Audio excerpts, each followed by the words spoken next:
Tony. That's the one thing I wanted to do. Is this going to be impressions then for the next couple of hours? I can't do any more impressions. Tony. Tony! Bobby? That's fine, that's as close to Junior as I can get. I think there's a couple that I was actually pretty good at doing. But the problem is, whenever I try and do a New Jersey accent, it always ends up sounding like an Irish American accent. I sound like a character from The Departed. Or, fucking, what's he called? Jimmy McNulty. The other HBO TV show. Alright, so we're talking about season 1 of The Wire. The target is Avon Barksdale. I mean, do you want to start with season 1 of The Sopranos? Or just talk about the show in general first? That's the thing. I think there's two ways we can go about this. We can do it season by season, or we can decide to talk about the characters and then move on to the plot and then move on to something else. Or the other thing that we could do is we could talk about just something, and then I imagine naturally it'll just lead on to something else, just because The Sopranos is such a dense show that we could just start anywhere, and just through talking about it we could reach any area of the show, I think. Well, I think what we could do, first of all, we should probably just give a spoiler-free overview of what you think of the show so far, and how you're watching it, how far through you are, maybe. Just talk about why you like it, whatever. Yeah, do you want me to start? Yeah, we could both do that, and then maybe we'll just take it a season at a time. That's good. And spoil the season, do the things, the time code, so... For anybody listening. Yeah, listening along. Try not to... I hope Azur's not planning on watching The Sopranos at any point. Like, when we're talking about season 1, we won't spoil too much about the seasons to come, just contain the season. That sounds good. Alright, so, Ethan, why did you watch The Sopranos? So, The Sopranos has been on my radar for a really long time. I knew how much of an acclaimed show it was. It's a classic. People often talk about how it revolutionized TV in the late 90s in many ways. So it's the show that I wanted to watch for a really long time. But I had this kind of weird thing where when it comes to TV more than films, I tend to avoid certain TV shows that I know I'm going to love, because for me you can only watch something for the first time once. And that was always a big factor. And I knew that those roughly 80 episodes of The Sopranos I would love, and I wanted to give it at least a few more years before watching it for the first time. And there are a couple of other TV shows like that. I had a similar thing with The Wire, and actually a lot of HBO shows from around that time, the ones that kind of paved the way for TV in the future.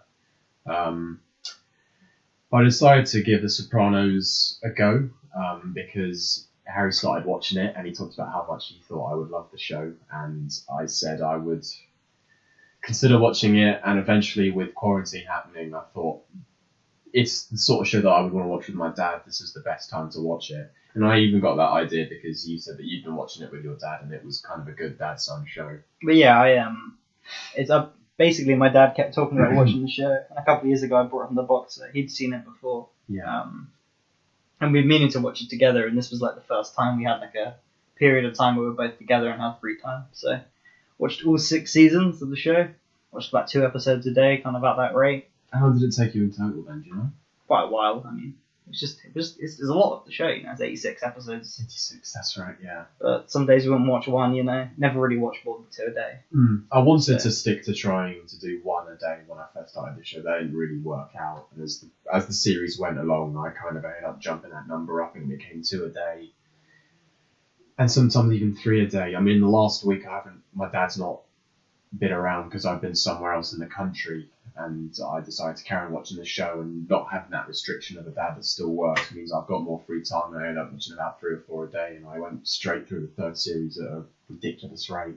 So where are you on the 3rd series now?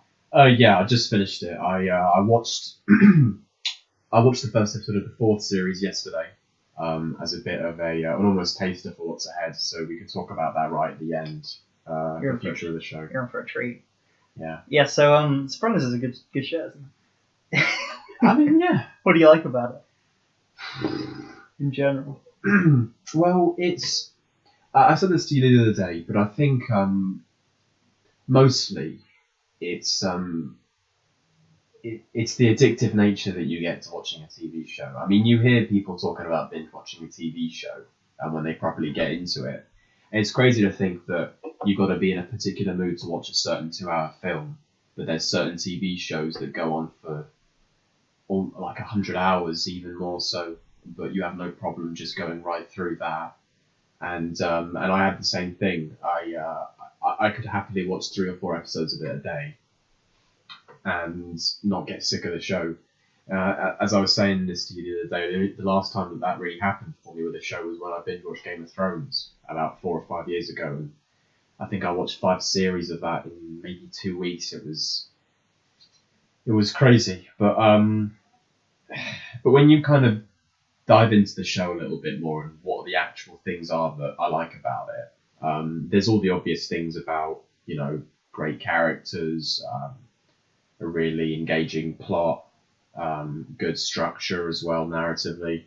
The dialogue is very good as well, and all these things that I guess we'll talk about in more detail. But overall, I just think every aspect of the show, every area is a really, really high standard, and it comes together to bring together what is a really, really fantastic show that's definitely living up to what I both wanted and expected from the show as well, which is very hard with The Sopranos being this behemoth of a show that just has this reputation for being one of the best of the best, if not the best.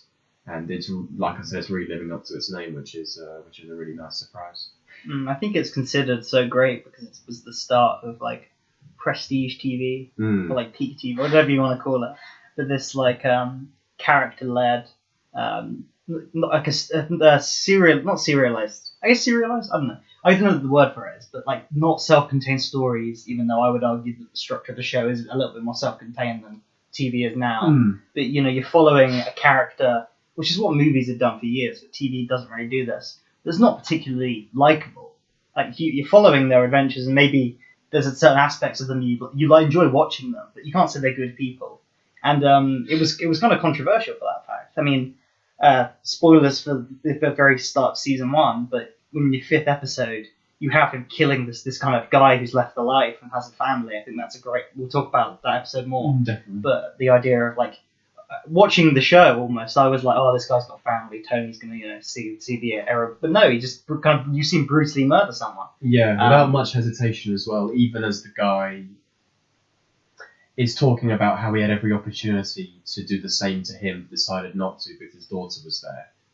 Which, if you were watching the episode, no, there's kind of another reason that's in play, but he does say that to kind of bargain for his life a little bit. But Tony still goes in there straight away. The way he's able to take someone's life without really giving it a second thought is almost kind of scary. And like you said, he's got a family as well. To be balancing those two things is quite it's quite strange, really. So I think it's the first show of its type. It helps that HBO has just come around, and you can now have sex and violence on screen in the way that cinema could for years. It's kind of the first of its kind. It definitely spawned a lot of imitators. A lot of the shows have taken from The Sopranos, and it's got all of the success and shortcoming of the show, where you follow like a anti-hero, kind of character. Like I don't think it's perfect. I don't think anything's perfect really, but it's of the show of its type. The fact that it started in 1999, it feels incredibly modern. Just how well written it is, how character led, how dense the writing is. It's incredibly funny and entertaining. I think a lot of its situations have come from the characters being so well thought and fleshed out. Definitely. That you just got to put them in situations. You got to pair characters together and have them do things, and they feel so natural and lived. But if I was to talk about not kind of generally the show, but like why specifically it works, I guess it's the pitch, right? It's that pilot. It's a middle-aged kind of overweight family man from New Jersey, is also a mob boss. Walks into a psychiatrist's office because he's having panic attacks, largely due to his kind of neurotic and controlling mother. Just this idea of trying to deal with the kind of mafia lifestyle in a different way. I think The Sopranos is the first Godfather style, I don't know, mafia thing that I've seen, which is actually has the characters influenced by those films, like Tony Soprano's, maybe his dad's generation with like Dickie Moltisanti, and the original, is it Corrado? Yeah, the original. Corrado, yeah. Yeah, they perhaps were the kind of characters in The Godfather, but this generation have watched their fathers and then watched those films, and they're almost trying to emulate that. And the life of crime has been so saturated up to the point that they can live kind of like a normal middle class suburban lives, and it's almost the mundanities of the job at this point. Obviously, you have more eccentric things, but just the idea of this guy trying to deal with his two families, his mob family and his home life, and the fact that home life is as compelling, if not more compelling, than the mob stuff, is really the fabric of the show. And that's part of what the hook is, having that split between his life of crime and his family life, and having to juggle the two. It makes for really, really compelling TV and storytelling. The framing device in the pilot as well, with him going to like a psychiatrist's office, is great. Because I know you're not the biggest fan of this sometimes, but it allows you to further explore the character. You're actually watching him talking to a therapist about himself. He has dreams, and they'll discuss the dreams in the show. It's like it's not afraid to play with the form. That's part of a lot of the depth that you get with that character. I mean, he's not just someone who goes around doing illicit and illegal activity for the mob, while also trying to stay on top of things with his family as well. But he's also someone who, through this platform of being able to go to therapy and talk about his issues and his problems, you get a lot of insight into his character. I think it's one of the most important assets of the show. The fact that sometimes the whole show and don't tell thing works, but I think with a character like him, it's very, very important that you see him talk about his own mindset and reflect on his own actions, and that comes because when you look at the show, I've watched 3 series, and what struck me about the show so far is that it uses its runtime extremely well. It has such a huge range of characters, and I feel like apart from maybe a couple, they've all been very, very well explored at this point. And obviously, with some episodes, you explore some other characters, and the spotlight is taken off of some other ones. But it feels like the show really spends time with a lot of its characters and developing them.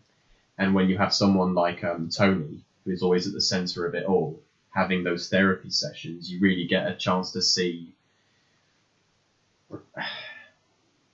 You really get a chance to see how someone tries to rationalize his actions and his kind of lifestyle, and how he feels about being in charge of a criminal organization, and just how he feels about it, and the morality of his entire situation as well. It's really, really interesting as well, because when you watch something like The Godfather, and Goodfellas is actually a little bit better than this, I'd argue, but Godfather is so centered on the criminal aspect.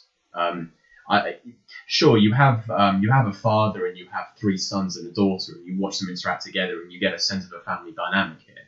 But I feel like what The Sopranos really what it really shines at is being able to have that really core aspect of the show, which is about family.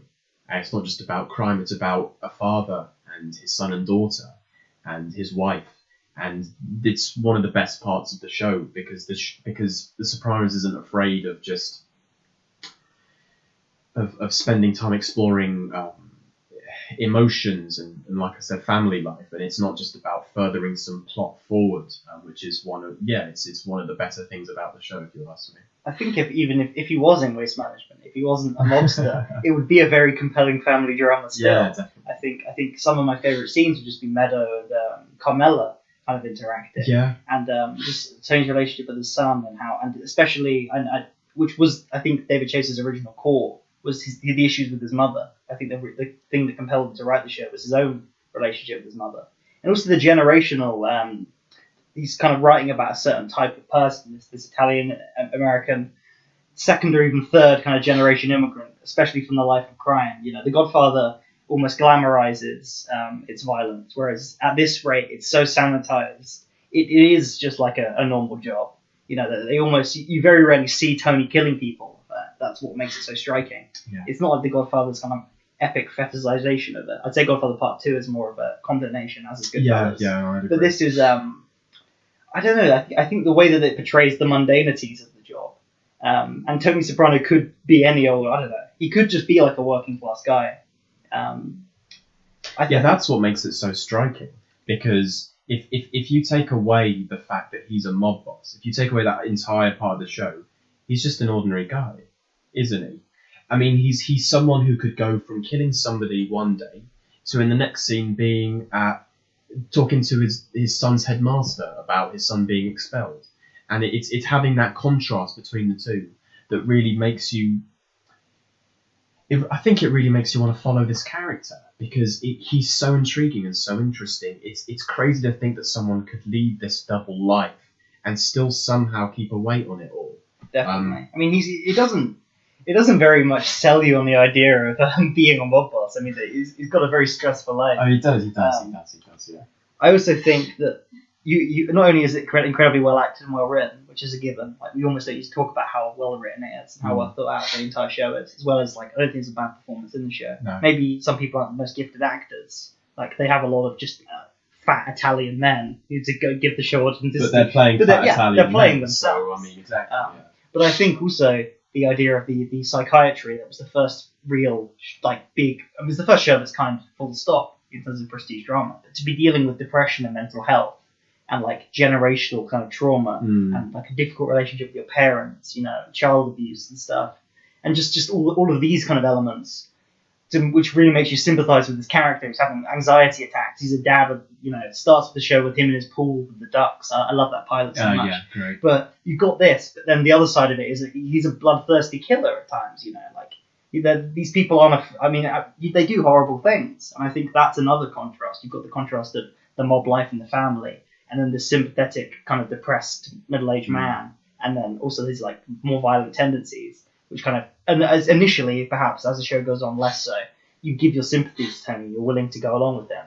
And I think the show really challenges that at times. I think it gets to the point, I don't know how much you'll agree with this when you get there, where they get a lot more satirical with it. Like they'll bring up kind of topical issues, and the characters are very of the kind that they're kind of they're very much Italians are they've got the mindset of the Italian being discriminated against. That's why they need to do the mob kind of thing. But we're so far away from that now. The only reason they're really doing that is for their own self-interest.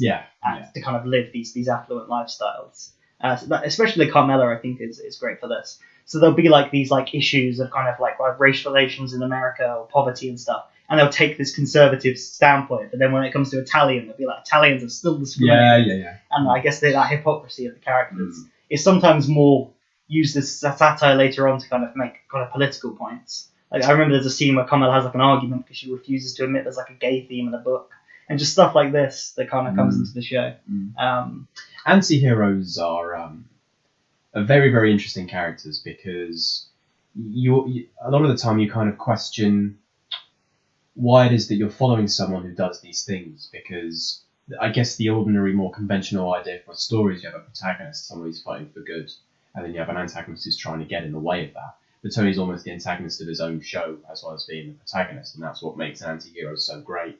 And then the show was willing to test that as well. I said a second ago, it really challenges how you feel about this character and how far you're willing to go to and sympathise with him.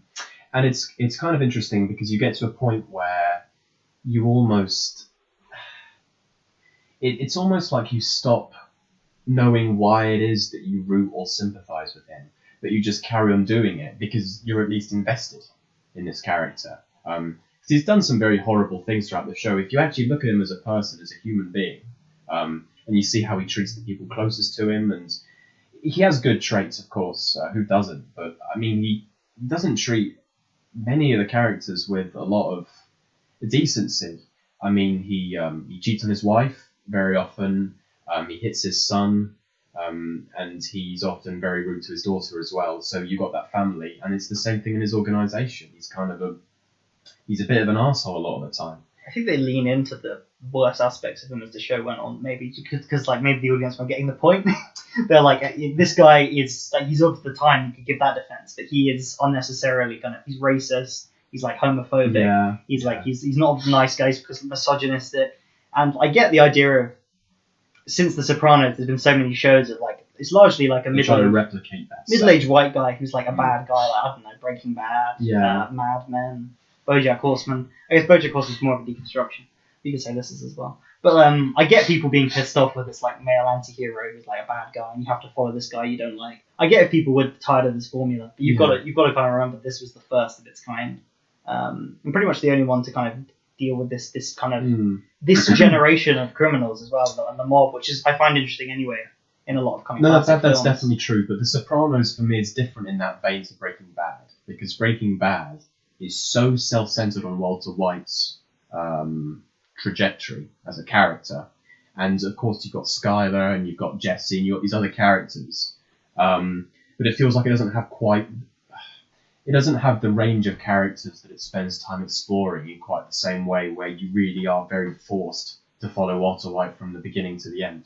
Whereas The Sopranos has such a range of that even if you don't like Tony, which you're right, he is dislikable, there's a lot of other characters who have other things going in their lives, and it's, even though he is quote unquote the main character and the TV show is about him, there are so many other people in the show that you can follow and that are more decent than him that you can root for, and then it kind of becomes more about following them as well as Tony as well. And I think it's different to Breaking Bad in that way. Also, I think it's more successful in giving you to care about a group of characters because of like the way Breaking Bad is a little bit more plot led and Sopranos more character led. I think people hate Skylar even though they shouldn't. Yeah. But that's I think that's the fault of the show, not people, in the way it kind of frames her as the antagonist. Walt really is the one doing bad things, but the show always kind of puts Skylar in a position where the audience, if they're wanting to see what Walt's doing, have to kind of dislike Skylar. Whereas I think this show with Carmela, you could argue, serves a similar function, is a lot more likable because she's almost doing her own. She has her own plot lines, whereas Skylar's was always kind of getting in the way of Walt. Yeah, no, I see what you mean when you say that. No, I agree with you. A lot of people dislike Skylar for reasons that are just kind of beyond me, because I think that she is a good, well-written character. And Walter White's thing is that I feel like he has an arc, in the same way that Tony doesn't really have one, where I think wanting to put up with Walt for so long because he starts off as a really likable, down-to-earth guy. He's just a chemistry teacher at school, and he wants to be able to secure his wife and children's future when he dies, because he gets diagnosed with cancer in the first episode. I guess it's a similar hook of this guy hasn't got long to live, so he's doing these things. You go along with them. And perhaps at the start, maybe less so now, you follow Tony because he's seeking help, psychiatric help. Like, can he be cured? Yeah. Which I think exactly. The show, not to spoil things, but I think it does have an ending. It does conclude the questions that get asked in the pilot. It does. I think the Melfi sessions aren't just going around in circles. No, I think she does make progress. It provides answers and they provide purpose, which is extremely important. Even if Tony is, I've not finished the show, but even if Tony is at a point where he's too far gone, we get answers. It's not like those therapy sessions serve nothing. I mean, I was talking earlier, you get real insight into his character. And like you said at the beginning of the podcast, it's a lot about his relationship with his mother. And you get a real sense of that with those sessions. And yeah, they're not going around in circle. They really do provide you with a backstory, with a history, with something to latch onto that isn't just he's grumpy and sad and he wishes that people made life easier for him. Even if it doesn't get to the point where he comes back from it, it still shows you how someone like Tony Soprano gets made into the person that he is. That's what I'm trying to say. I think it even shaped the way America looked at mental health and psychiatry in kind of foregrounding and making mainstream, seeking therapy and taking antidepressants. And I think generally it has been positive in that regard. I think it was. Yeah, I mean, it's weird that it came out the same year as Analyze This, which is about a mobster going to therapy. And this was conceived perhaps originally as a film before becoming the TV show. Yeah. But how it hit on a lot of these things in the 90s, and then which kind of became more relevant in kind of popular culture. The difference between this and Analyze This is a comedy that doesn't take. I don't want to say that mental health is almost the punchline of that film, but it's not something that's. It's not a film that people take very seriously because it is a comedy. Yeah. The fact that I've seen the film and it was a long time ago. I can't even remember why he goes to therapy in the first place. But The Sopranos being a drama series means that it treats its topics with a lot more severity. Should we lead on to season 1 now? Let's talk about season 1, yeah. Because I think the great thing the show does in more of a narrative framework, not talking about like themes and stuff, is it has him have panic attacks, which forces him to have the therapy. Because you'd almost be like, why is Tony still here? But it's the fact that there's this real tangible thing that's getting in the way of his job, which means he has to keep going with the therapy. And every time he tries to leave and he thinks that he's improved or gotten better, something will happen in his life that will cause him to revert back to having panic attacks, and he has to go to Jennifer again, because that's happened a few times in the show, hasn't it? He'll think that he's in a much, much better place. All of a sudden something will happen. And it'll be it's the interesting thing about it is that it's always very mundane things that happen to cause him to have panic attacks. I can't remember what a lot of them were in the first series. She kind of makes links. It's like something. It's meat. There's something about meat that sets it off. Yeah, there's definitely an episode in the second series where he opens a cabinet and he looks at Uncle Ben's or something like that, and it causes him to completely collapse. And it's and that's what I mean by mundane things. It won't be these huge things. It will be stuff that feels, I don't know, very innate, but also very ingrained at the same time, which is yeah. The episodes are very self-contained, which I kind of mentioned. Going back to the pilot, which is just a great hour of storytelling anyway, with the whole ducks and then his family. Yeah. You see him beating this guy up and being awful, right at the start. That's how you introduce it. It's not afraid to reference The Godfather and Goodfellas, Jesus, no. which is original for like a gangster thing. And I think it's a good introduction to the family as well. Oh, God, yeah. I mean, so I have a friend and I was trying to get her into the show quite a lot. Because I'm watching at the moment and telling her that it's the kind of thing that she would really like a lot as well. I mean, she is half Italian as well, so I will admit that kind of came into it a little bit. But her mum watched the first episode by herself, and she asked me, "Oh, my mum's watched the first episode. Should I also watch it?" And I said, "Yes, absolutely," because she wanted to skip on just to the second one, but the first one is such a great introductory episode. The way that, sure, it might take you a few episodes to learn the characters' names and things like that, but as a first episode, the way that you get such a sense of how the characters feel about each other, how they behave about each other. For an hour episode, it is so compact and so tight, and it's a really, really brilliant episode. It just introduces everything unbelievably well.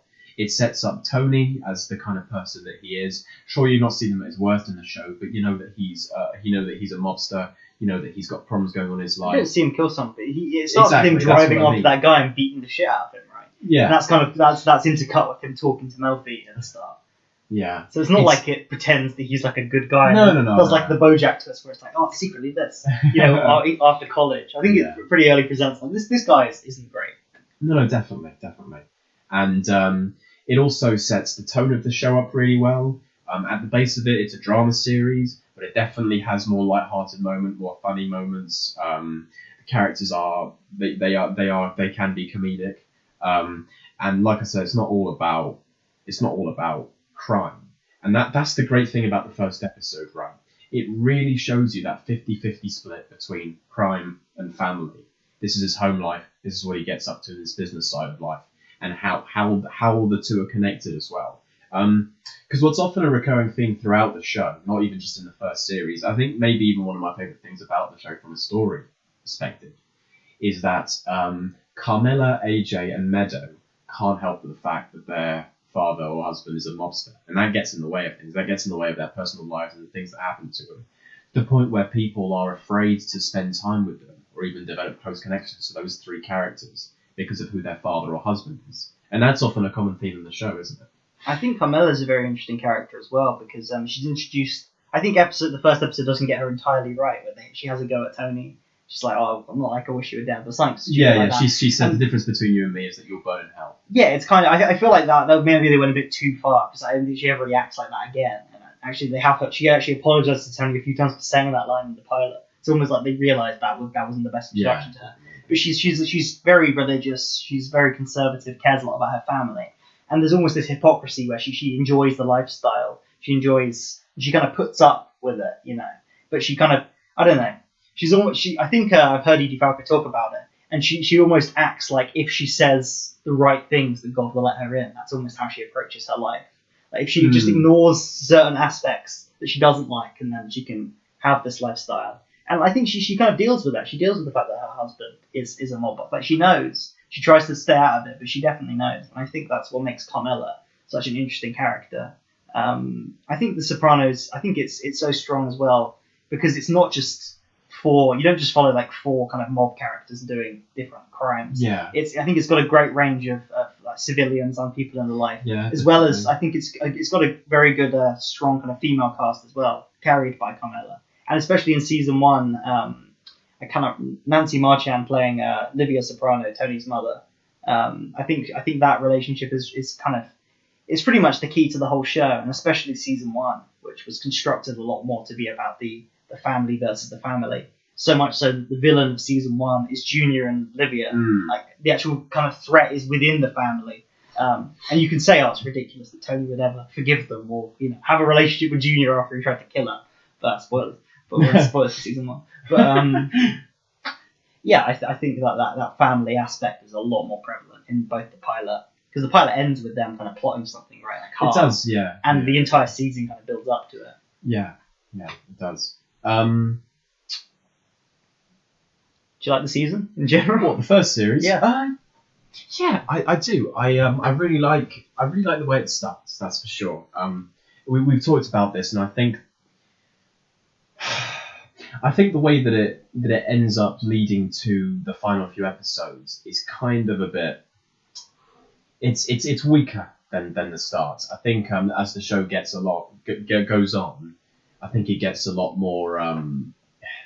I guess it feels a lot less anxious and stressful about how to carry a season from the start to the end, and it has that sense of consistency. I think it's very good, but then there reaches a point, and I disagree with you. I think the last 2 episodes are very good, but the plot kind of kicks in. But there was like 3 or 4 episodes that are very self-contained and are about certain things. They might have their moments, but I don't think entirely work, like the music industry and that football coach. Yeah. And there's just a couple of episodes in a row leading up to the end that kind of kill the momentum by being very topical, issue of the week kind of things, which I think is more of a problem that the earlier show has, because it's doing something that no show's ever done before. So it does have an element of that serialization, like this. People might watch the episodes out of order kind of deal. Exactly. I get where you're coming from. And that was a problem for me, because I think what I remember is that the first 8 episodes are all fantastic. You got my favourite episode of the show so far within that 8, the 6th episode of College, which we'll talk about. And then I think the 8th episode is a Christopher episode, which is when you start to spend a lot more time with him as a character and kind of find out the sort of person that he is. And then you've got a couple of episodes that are a bit weak, actually kind of crap, those ones you just talked about. And then the last 3 episodes or so, they have good moments, as in good individual moments. But for me, what I didn't like about them is that it has that very typical thing that TV shows have, where they haven't worked out how to pace their show well enough. So what you end up with is a lot of static, and then a lot of just crazy shit, big events happening in the last few episodes. And to me, I don't like that, because I don't have enough time to breathe before one thing's happening, and then another massive thing is happening again in the next scene. And it just feels like all of these beats were rushed, and it would have been better if they kind of laid out earlier on in the show. Especially considering the first 8 kind of had that mix of building up steadily to something, then having the release, and then giving you a lot of time to kind of almost savour that and take it in before putting another big moment on you later on. And I think Series 2 and Series 3 got that balance perfectly, where the first series didn't. I think Series 2 is maybe... Series 2... I think Series 2 is my favourite series of the show. Yeah, I know it's your favourite. I think my thing with Series 2 is that it gets the consistency down perfectly, but it's missing some of those gravity-defying moments that the first series had. And of course it does have them. It has big moments. It of course has a couple of very, very important deaths in the show. But third series, for me, is when the show gets that balance perfect between the pacing that works, so that you're still invested, you're still engaged with what's happening, it doesn't feel too slow, but then the big beats that happen are spaced out a bit more evenly. So you've got something to look forward to, and you're not worried about something big happening straight afterwards as well. It gets that space, that distribution, a lot more even for me. And that's what I love about the third series. It of course has other great things going on for it.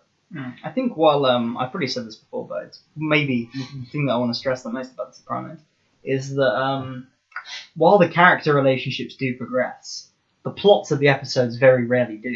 Like, the episode will end, and then you will not hear about that episode very often, since the episodes are very self-contained in that way. That I think as the show goes on and as TV progresses, they realise that the audience can track threads across episodes. I mean, the show does have threads go across episodes, but very rarely, and I think they make sure to remind you. And I think that's a limitation of being the first of its kind. Like in season 1, they maybe condensed all that plot into the last few episodes because they thought if we started a few episodes earlier, people might have missed those ones. Okay, no, that's true. I understand that, and that's. I think I don't get this very much with films, just because films are 2 hours long, and it's such a short span of time that they don't really have an opportunity to do this as much. But one of my pet peeves when it comes to TV that they always do in certain TV shows is they don't trust the audience to have a sense of memory, and they're constantly reminding you about things that happened in a very sort of contrived and forceful way, where it doesn't feel natural that characters would be reminding you about certain facts. I think that is just because the fact that TV used to just air, you didn't know who was getting what episode in what order. So they almost had to write the episodes in the knowledge that people wouldn't be following it from the start to the end, in the same way that they do now. Because obviously you can watch a box set now, whereas before you caught it when it was on. Yeah. And you might have missed the episode, so they need to kind of... Things have definitely improved in that way, for sure. And I'm not saying The Sopranos does that. I think The Sopranos doesn't do that very much. It might do it in the first series so much, when you talk about things kind of being self-contained. But I think even as it goes on, though, it's still quite self-contained. Like, I know there's bits where characters get shot and you don't know what happens to them, like especially in season 2. But obviously that's almost a cliffhanger. But apart from season 6, I can't think of a time where I finished a Sopranos episode and I was like, I have to know what's going to happen next. Apart from maybe the finales, I think 12 and 13 normally are like that. Over just a given series, you mean? I think so 12 and 13 of every series, I think it's always like you gotta watch them. Yeah, one big episode. And the start of series 6 does that a lot, where I'm like, oh, it keeps giving you hooks. Like, it's like, wow, this is what The Wire does. You know, this is actually what TV started doing. Whereas I feel like for me the show wasn't bingeable because I'd finish the episode and it would have a beginning, a middle, and an end to the storyline that they presented, which is very satisfying and very good. But that's almost the kind of thing that made me want to watch another episode. The fact that I almost feel unfulfilled or unsatisfied with what I've seen. And I don't mean that in a way where I feel like the episode was poor. I just mean we got the conclusion, but I'm missing something. I want to watch the next episode. And then in the next episode, I'll get the same problem. And that's how I'll watch 3 or 4 in a day. Because even though you don't get proper cliffhangers or hooks at the end of each episode that make you go on to the next one, you still get that for me. I mean, it's this biggest strength and weakness, really, because it's telling you at the end of your hour you will get an ending. You will get satisfaction as if you'd watched a short movie, almost, that you could stop watching and be like, okay, I'm satisfied there. But also there is a strength to telling ongoing stories in that way. And I when it comes to TV, I have always preferred that, because for me, if you want a sense of realism, you want if you have a problem, if you have some conflict or a dilemma in a show, to wrap it up in an hour feels like you haven't done that dilemma enough credit. And especially with the characters that are involved, it feels like it should span more than an episode. That's always my problem with fucking detective dramas and episodes of Sherlock and Luther. They're well written, but to know that everything is going to get wrapped up at the end of the episode, it's just it's annoying because. Well, it's annoying for a lot of reasons. I guess one of them being that you get a sense of feeling rushed. Everything just solves itself in the last 10 minutes, and it's like, hang on, this is something that feels like it should. And actually, Luther did get better than that, because Luther started doing its crimes over a series of 2 episodes rather than 1, which really helped that show. And it's a strength of The Sopranos in that way, that they feel more brave and courageous to just let things kind of wallow for a bit longer than having them solved. That's the thing, is sometimes, yeah. But yeah, okay, so you have some problems like, if you have Artie doing something, yeah, okay, wrap it up in an episode, because first of all, I don't really give a shit, but secondly, it doesn't feel like such a monumental conflict that it needs to be he needs to be taken care of over a certain amount of episodes. But if you have a full relationship, if you have something like Tony and Gloria in the third series, that's the kind of relationship that feels critical to that season. You're not going to wrap it up in an episode. And it's not really it's not a definite conflict in the sense it's defined, but it is a conflict in some sense, and it takes time to let it kind of let it wallow. Yeah, I think the character relationships are the thing that carry over from episode to episode, but within those character relationships, I think every episode has a beginning, middle, end of the particular conflict. So let's just say a Tony and Gloria thing. They'll have a beginning that will introduce the kind of issue that's going to come up, middle, and then by the end, there'll be a definitive end to that storyline, and then that will have changed the character relationship for the next episode, which is the great thing the show does. But there's moments that I won't go on to too much where something happens in the beginning of an episode, and then by the end, that entire thread has been resolved. I thought that could have been 4 or 5 episodes. Yeah, and it was. The same thing. I was like, that's too rushed. You've done too much there. And sometimes you get left with certain things happening that come out of nowhere, and it's not like it's a plot twist or it's meant to be surprise. It just feels like, wow, you set this up 5 minutes ago. You're already going to have this happen. Such as Junior going to prison at the end of the first series. That feels like, are we going to get a big thing happening here? Well, in fact, it turns out he doesn't go to prison. He's actually under house arrest, sure. But it feels like something that would have taken a couple of episodes, if not more, to actually finalise the details on, rather than just have that happen out of nowhere. And that was my problem with that wasn't just my problem with the last few episodes of the first series. It also had a really good episode that had a fantastic moment, which we'll talk about. It's the scene where Junior's sent those 3 guys to whack Tony. Yeah.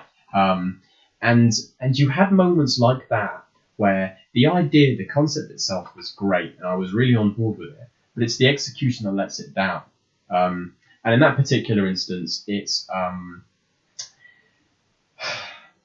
the fact that entire sequence is very well directed.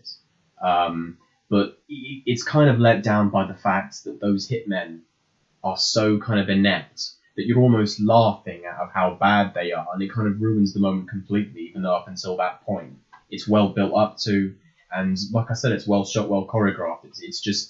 It's the sequence as a whole, the way that they actually kind of get to letting it play out kind of lets it fall down a little bit. And I kind of had the same thing when you find out that Sal's an informant, because that kind of comes out of nowhere as well. Well, I think what I would have preferred is that the cop comes to Tony and says, right, you've got an informant in your unit. Let it go for a couple of episodes. Well, and season then, one's kind of... that's actually the one thread I think they do leave ambiguous. Because he disappears, right? You think he might be an informant, and then he vanishes. And then you don't see him to the end. No, that is true. But I think what I would have preferred is to have a few episodes where Tony starts to panic a little bit because he doesn't know who to trust. But the cop just tells him straight away it's Sal. And that's a pretty big moment. And I think the idea of finding out that there's an informant in Tony's crew, or just in the mafia in New Jersey, and then finding out who the person actually is should have been spaced out a little bit more. But you're right, overall they do that thread very well, because you're right, it disappears and he comes back and Tony doesn't know what to do with him for an entire season until the end. That guy, he's actually talking, he realises he might be talking about a different guy, right, as well. Like, might not. So I think... No, and we also find out that the cop owed money to Sal, so it was in his interest that Sal be whacked as well. So that's where another bit of the ambiguity comes from. And they actually kill someone else in the process as well, don't they? Who they think might be an informant. And I think when I think back to it, he wasn't, because he was one of the heads of the 5, wasn't he? I think he was though, because there's a moment where they're having a meeting in like the final episode, and he's like obviously wearing a wire, so they tell him deliberately nothing or something. It's something along those lines. But yeah, I've realised that I think we should break this podcast down into just doing one season at a time. Yeah, we should. Yeah, I think we should just take it every time we record. We'll just do what, because we still got a lot of season 1 to go. Yeah, should we talk about College? Yeah. College is great. Why is it the best episode of the show? Why is it the best episode of the show? Because it's a bit like Pine Barrens. It feels more than just being self-contained. It feels very, very, very focused on presenting one particular story. And that's not entirely true, because while you've got the stuff going on with Tony and his daughter, you also got the stuff going on with Carmela and the priest, which is also an extremely important aspect of that episode. I think that B plot really, I think it's a great it really lifts the What's the film they're watching as well? Howard's End or The Age of Innocence. Oh God, it's Remains of the Day, something like that. Yeah. I think. But it's like a film about sexual tension as well, right? It's kind of. Yeah. I think they picked that perfectly. Yeah. And the episode is great because I think up until that point, what you have is 4 episodes, which I guess apart from the pilot, are very kind of conventional in the way that they show the characters, in the sense that, right, this is what this character's up to, this is what this character's up to, this is what this character's up to, watch them go about their day kind of thing. Whereas College is about Tony and his daughter, and then Carmela and the priest. And it's just taken these 2 plots and just developed them from the start to the end, and it's great. And they feel really... What makes them feel so great is that there is such a massive shift in the 2 pairs of characters as well. Because what you have between Carmela and the priest is that you have them kind of getting closer and closer and closer until something is about to happen and it kind of doesn't, and it's almost a bit frustrating because of Tony being quite oh God, what's the word for it? I can't remember, but anyway, he cheats on his wife. It's like, is it infidelity? Is that what I'm thinking of? There you go. So you have that, and that really affects the rest. I mean, the relationship between Carmela and the priest for the rest of the show. On the other hand, you got Tony and Meadow, and that's the first episode where Meadow really feels like she was very close to something mafia related, rather than just being on the sidelines, because she suspects her dad of going around trying to find a guy, because she keeps asking him questions about it, and then at the end they have a really great conversation in the car. Well, yeah, I don't think we should. I think we've jumped from the pilot to 6 pretty much, and I think 2 through 5 are good episodes, but we probably won't go back and touch on them too much. Yeah. But I think one of the kind of best stands out because it changes the way that the story is told. Yeah, but I think up until that point they've done a good job of developing Meadow and her dad's kind of relationship to the point where they're having that drive in their car, and like she's getting a lot more comfortable with him and starts kind of asking him questions about it. Yeah. And I think what the big twist we haven't even talked about is that he finds a guy who's a rat. And then it's suddenly Tony having to balance taking his daughter to different colleges and kind of having this relationship with her, and then trying to track down and kill this guy. Yeah, it's that split between crime and family. It never feels like it's anywhere near as close as it does in College, where he's killing someone while taking his daughter to these different universities. I mean, they're practically next to each other, those 2 lives. You can't separate them from one another. I think it's the moment that makes the show very special as well, because I think I mentioned before, you might think in a kind of cliched show, Tony's not going to he's not going to, like, he's with his daughter and this guy's got his own family, and this is the moment he's going to turn around and go, look, I'm not going to do this. Yeah. But he doesn't. He doubles down. He kills him by his own hand almost. It's like after this guy doesn't kill Tony, it's such a it's not an honourable act, you know. It's kind of this isn't like but he's just living to this kind of mafioso code, which eventually by the show you're like, this is complete bullshit, this code they live by. Yeah. But it's that first moment where you see the main character of the show killing someone and then kind of going back to this normal family life, which really highlights that contrast that we talked about. My one problem with College is it's a little bit ridiculous, I think, at times. Tony will do something and they'll come back to Meadow, and Meadow's like, what are you doing? He's like, he's like, what's that on your hand? Oh, yeah, that happens like a few too many times to me. Maybe. I'm like, this is stretching believability a little bit. Maybe. The other great thing about College for me is that it's unbelievably tense. There's a good 20-25 minutes of that episode that I feel is just about 2 people trying to find each other while it's night, and you get a lot of really, really kind of suspenseful scenes where the rat kind of suspects that he's being followed, and then he starts to try and look for the person following him. And it's almost like you got that Departed thing where one of them is trying to find the other before they are found themselves. I don't know if I mentioned the Departed twice in this podcast. And it ends with it ends with Tony killing him. But before that, it ends with a really, really great scene where he has the chance where he's got Tony at his most vulnerable. He's with his daughter. All he has to do is pull the trigger, and he doesn't. And in a way, I think it might have even been more powerful if he hadn't done it because Tony was with his daughter. Instead, he doesn't do it because there's a couple just nearby, and they I don't know, make a noise, and it kind of frightens him off a little bit. And that might be a little bit of a mishap there. But all in all, it's just like, I think it was the first episode of the show that made me think, wow, this is really something special here. it's not just a story about. Well, you think that I remember you talking to me about it before you watched the show when you first started, and you really thought that Tony and Melfi was the entire show, and to have an episode where there's no Melfi, Christopher you see twice on the phone, just to have just kind of really concentrate a few characters, and then you know that you'll come back to the other ones and they'll have interesting storylines, but to really kind of beef that focus. Yeah, and I really really love that.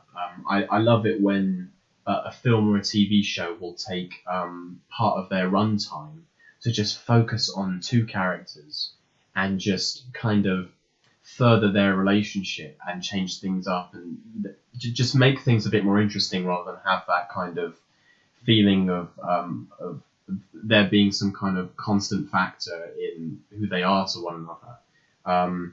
Because so many episodes of the show are just about all the characters pretty much, and sure, a few characters left and right aren't always in each episode, but it feels like it's always trying to accomplish this kind of great task of showing you a bit of every character, whereas College is just about 4 characters. It's about Carmela and the father, and Meadow and Tony, and I love that they thought it was a good idea to just have that very, very, very concentrated focus on that. Alright, I think, should we keep going with the season? What even happens in the rest of the series? So I think one thing I want to talk about is we'll come to Tony's mother because she's a very good, important character. But first, I want to talk about Junior Corrado, who's the main villain. Obviously, you got Mikey, who the Sopranos. We first introduced the idea of creating this bastard that you want to hate. And spoilers, he gets killed, and it's very satisfying. But I really like Corrado because for all the villains, he's the uncle. So it's him and Livia kind of plotting and scheming, and then they have Sunday dinner together. It's that kind of thing where the conflicts of season 1 are so intermingled, more so than the rest of the show. Maybe because they were scared people weren't going to follow one or the other plot line well enough, so they really kind of merged them. But I love that. I love the episode. It's just a really minor one where he gives like really good oral sex, and he's like, "Oh, you can't tell anyone about this," because it highlights just how minor and hypocritical these kind of characters are. Yeah. When that comes out, and there's a great scene where Carmela makes a joke at the dinner table, and then from that it escalates their conflict into leading Tony to get whacked. I think there's a line where there's a line where he says psychiatry and Kalinga's left that's right. Yeah. I think it's a very funny line. Like just that episode, I think highlights, and he's a funny character, Junior. He's maybe the funniest in the show. Oh yeah. And I like that after season 1, he's not a threat. He's in prison. He's awaiting trial, and he doesn't really come for dinner anymore. Carmela never really forgives him for trying to get Tony whacked. Like they very rarely have scenes together, if ever, in the rest of the show. Actually, he's under house arrest. He's in prison, whatever. And they almost after this season realize that he's so funny and he's not really a threat anymore. We can kind of put, I don't know what I'm calling him Corrado, but we can put Junior in his own kind of bubble and just have a lot of cut to him for comedy. And I think Dominic Chiazzi, I think is his name, right. He's a character in The Godfather Part 2, right? Johnny Ola. He's so funny. I really like Junior. I think Junior's one of my favorite characters along with Carmela. Yeah, I would definitely agree with that. I think he is one of the funniest characters in the show, and I think that maybe it's slightly redundant to almost make him this kind of character that you cut to for a bit of a joke rather than have him, because he was so integral to the plot in the first 3, wasn't he? And since he's kind of the conflict with him and the boss, I think that's all good, but also I don't know. It's no, but that is good, and I feel like they've almost. I'm a bit annoyed because I feel like they almost wasted him, because you still have the possibility to make him a funny character, but I feel like they've distanced him so much to the principal part of the story now that you're right, he is just this kind of cheap character. No, not cheap. He's not cheap at all. But he's this character that they cut to for a bit of a gag, and he's not really. It's not that I don't even want him to be a threat anymore. I don't mind that he is now on the same side as Tony when he wasn't always. But I just feel like they wasted him a little bit as the show went on, and they could have kept him closer to the part of the story, even under house arrest. I think his main thing is just that he's annoyed that Tony's taken away so much of his earnings from him. He's kind of been he's like a Fredo, right? He's almost been stepped over by his like kind of a little bit. So what he grand not son, but His nephew. Nephew, that's the word I'm looking for. Yeah, I think they still do interesting things with him as the show goes on. Although when I think like what's a junior plot, I can't really remember apart from the funny ones. But yeah, I think that season 1 kind of conflict. Episode 5's got a great ending where he actually becomes the boss. You know, Tony lets Junior become the boss, but not really. I think that's pretty good. Do you want to talk about Livia or? Yeah, we could talk about Livia. I'm trying to think what else in the first series I would like to talk about, but off the top of my head, there isn't really much more. There's a really good Christopher episode because Christopher's the other character who's I think I've never seen the mod thing where he's very into screenwriting and he almost wants to be the Henry Hill in real life who goes off and writes Goodfellas more than he wants to be the gangster. Yeah, he does. And he gets a very good episode in season 1 where his friend Brendan gets killed. And he's annoyed that Brendan is in the news, like making out like he's this great gangster. And he's jealous of his dead friend. And the whole episode is him. I think the conclusion is he gets his name published in the paper as being like a criminal. That's his arc. Yeah, he's so happy about that. I think it's called The Legend of Tennessee Moltisanti. That sounds I think it's good that we spent some time with Adriana, who's another great character. We should talk about the episode with it's episode 11 or 12. No? The music industry. Isabella. Right? Oh, Isabella. We should talk about that. So I guess Isabella's like the secret first part of the 2-part finale, really, because it keys up a lot of the things. And I think it's a good way of transitioning talking to Livia afterwards, because Isabella, I guess for the time, was mind-blowing. I think I did kind of see through it a little bit. This idea of this kind of woman that's not real coming to Tony is this hallucination, who's actually, in the way that season 1 does, it explains she is actually a representation of like the motherly feelings you're not having, and your mother hates you and she's put a hit out on you, that kind of thing. Which the show does explain to the audience, because I guess, you know, they're doing something this weird in a show like The Sopranos. It needs explanation, doesn't it? Yeah. And season 1 really is kind of at its core about the relationship between Tony and his mother. I think this is the moment where Melfi kind of diagnoses Livia with borderline personality disorder, and this lack of like love she kind of has for her children. Yeah.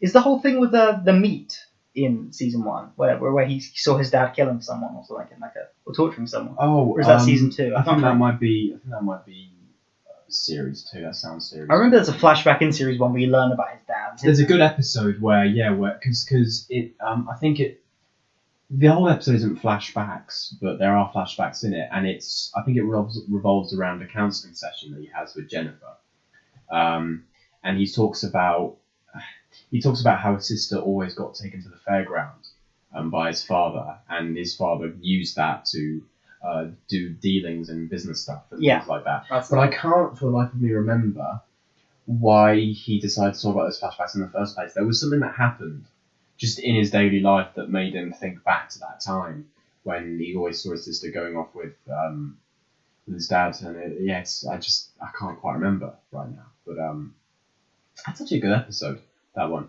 I can't remember if it's before or after college. I think it might be before college. But you have that relationship with his parents, which is like what most of the therapy is about. Yeah. I really like Livia. I think from episode 1 where they introduce her, she's very much a woman, like a type of woman that is very real. That I think is David Chase's own mother almost. That she's like Italian American, never shows any sign of joy. She's just always miserable. That she is happy sometimes, but then she'll smile and then she'll hide it. She'll be like you know. But that's part of why. I don't get me wrong. I understand completely that she's such an important aspect of the show. She's practically vital, and her relationship with Tony almost fuels the seed of The Sopranos. I get that, but at the same time, it is very hard for me to watch a character who explicitly shows no joy, just is miserable all the time, doesn't have a good or positive thing to say about anything. And I think as the show goes on, she's maybe in the show less. She's in it a lot in the first series. Well, I think that the problem is probably series 2. She wasn't as healthy, so they couldn't really do scenes with her out and about. Yeah. And then she kind of dies before they start filming series 3. I'm sure if Nancy Marchand had been 10 years younger and she'd lived throughout the show, it would be an entirely different season arc. All of the seasons. Um, Are we going to talk about the CGI scene at some point? yeah, when we come to season 3. But I mean, she makes me laugh a lot because I think she does show joy, but she tries not to. She's like trying to seem miserable. Like I think she somewhat does enjoy Green Grove. Yeah, there's almost a cry for help, sure. Yeah, she enjoys Green Grove, and then she'll be like, and it's like, what's up, Mum? You love this, you know? And she's always finding a reason to be miserable. And just the scenes of her in that retirement home where she'll like say something nice to someone, and then as they're walking away, she's like, that person does this, you know. Just like I think they feel so true and like funny. And I love her relationship with but I feel like the show is trying quite hard to get you to sympathise a lot for her, just because Tony's put her in a home, a retirement community, and you kind of feel sympathy for her because she feels like her own son isn't bothered enough to look after her. But it's hard for me to root for her when every time someone does something nice for her, something pleasant for her, she just completely dismisses it. And it's almost like it's just impossible for her to recognise any sense of joy and show it to anybody. And that's why it's very hard for me to watch scenes of her. I didn't mind her so much at the start, but the more that I realised it, the more that I don't like her. I like her character. In fact, I like the idea of her character, but seeing her on screen is just... Every scene feels like it goes on for an eternity, and I'm just waiting for it to be over so I can move on to something that I find a bit more... just easier to watch. I don't want to say more interesting, because her stuff is interesting. It is like I said, it's a very vital aspect of the show. It's just... It's hard for me to watch that character, and truth be told, I was kind of glad when she died, almost, because it means that I didn't have to see another scene of her just being miserable and not being able to find anything positive in her life at all. You must see where I'm coming from. Yeah, I do. I think personally, first of all, I think that Tony makes the right decision putting her in that home. I do. And she's always kind of trying to play the victim. I think I found it very interesting. I think it's a very great performance. I think she's very funny, Nancy Marchand, and I also think, I don't know, I guess I more see her trying to hide the joy. I think she sometimes is happy, and I think she's trying to put on this idea of, my own son did this. And she's almost, everything has to be Tony's fault. But like there are moments she has with Junior and moments she has with AJ where I think she is like she's a nicer person, but she's very manipulative, and I think she also is a great villain. Like the idea of having at the end of the season Tony's own mother and uncle put a hit out on him, and to make the audience not think that's completely unrealistic and would never happen, I think is the success of season 1. That it almost makes you believe that, I like that final confrontation he has where he gets the pillow, you know, and it's like the fact that it gets to that point without, for me anyway, ever seeming like unrealistic or kind of cartoony. That it kind of builds that relationship over time. But at the same time, you're right. She is manipulative, and the really cool thing about her character is that you get a sense that back when Tony's father was alive, she was kind of running things, and she was the one who spoke in his ear. I love this hypocrisy. She can never say. She always pretends like, he was a saint. Yeah. She knows nothing to do with it. Whereas really, she is that kind of exactly. She's almost the boss. When it comes to the hit though on Tony, I feel like her involvement in that is very, very. It's hardly there. I think she played Junior. I think she was the one that. I think in those scenes, she's kind of in control. Well, I talked to my dad about it afterwards, and it's I don't know. I guess I just can't believe... She never says things, really. It's always an implication with it. Exactly, and her writing is very, very good in that respect. But the sense that I got from those scenes is that she wasn't altogether there, and that's obviously the other explanation for her kind of manipulating Junior into doing it.